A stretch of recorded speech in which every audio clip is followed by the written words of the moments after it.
अनस बिन मालिक फरमाते हैं नबी पाक सल्लल्लाहु अलैहि वसल्लम की बारगाह में बैठे थे तो हुजूर ने फरमाया अभी तुम पर एक शख्स आएगा।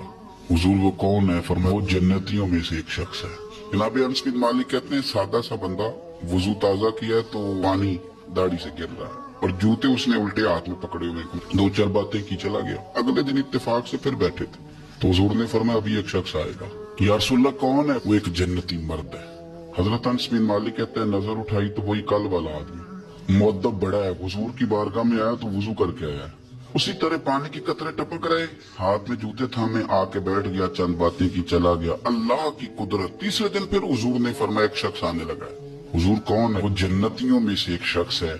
हजरत अनस बिन मालिक कहते हैं वो आया, बैठा, बातचीत हुई, हमें उस पर बड़ा रश्क आने लगा। हुजूर तो किसी को इशारतन जन्नती कह दें तो उसकी मौज लग गई, तो इसे तो हुजूर ने 3 दफा जन्नती कहा। इतना बड़ा एजाज इसको मिला है। हजरत अब्दुल्ला इब्न उमर कहते हैं वो जब बाहर निकला तो मैं उस सहाबी के पीछे हो गया। मैंने उनसे गुजारिश की कि अगर आप मुनासिब समझे तो 3 दिन मुझे अपने घर में मेहमान नहीं बना लेते। तो कहने लगे बिस्मिल्लाह, मैं कोई अमीर आदमी नहीं हूँ, रोकी सोकी खाऊंगा, आप भी खाइएगा। मैं उसके घर 3 दिन और 3 रातें मेहमान रहा। क्यों? मैं देखना चाहता था वो कौन सा अमल करता है जिसकी वजह से रसूल पाक ने 3 दफा उसे जन्नत की बिशारत अता फरमाई। लेकिन हजरत अब्दुल्ला इब्न उमर कहते हैं एक तो वो जरूरत के वक्त बोलता, बाकी टाइम चुप रहता और कोई खास अमल नहीं। मैं उससे ज्यादा नफल पढ़ता। मैं रात को तहज्जुद के लिए उठ जाता, वो सोया होता। हाँ, जब वो करवटें बदलता ना तो फिर उसकी जुबान पर मैं कोई अल्लाह का जिक्र सुनता, वो सोया रहता। 3 दिन 3 रातें में रहा। मैंने उससे कहा मैं जाऊं।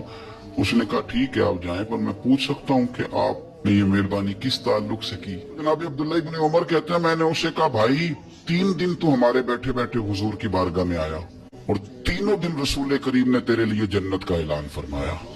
लेकिन यार मैं 3 दिन तेरी टो में रहा। मैं चाहता था कि मैं भी वो खैर वाला अमल तुझसे हासिल करूं और मैं भी करूं ताकि रब करीम मेरे ऊपर भी रहमत फरमाए। पर मैं तो समझता हूँ मैं तुझसे ज्यादा नफल पढ़ता हूँ, ज्यादा सदकात देता हूँ, ज्यादा खैरात करता हूँ, ज्यादा वज़ाइफ पढ़ता। तो कौन सा ऐसा अमल है तू बतला दे। कहते हैं वो खामोश हो गया।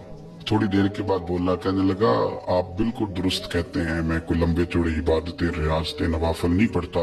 बस इतनी बात है कि सुबह शाम उठ के अपने दिल से पूछता हूँ अल्लाह के फजल से मेरे दिल में किसी के लिए हसद कोई नहीं, किसी के लिए बुग़्ज़ कोई नहीं, यानी किसी के लिए दावत, किसी मुसलमान का बैर मैंने अपने दिल में पाल के रखा ही नहीं। मेरा दिल बड़ा साफ है। अब्दुल्ला इब्न उमर फरमाने लगे उठ, फिर सीने से लाग समझ आ गई है ये तेरे दिल की सफाई है जिसकी वजह से रसूलों के इमाम ने 3 दफा तेरे लिए जन्नत का ऐलान फरमाया।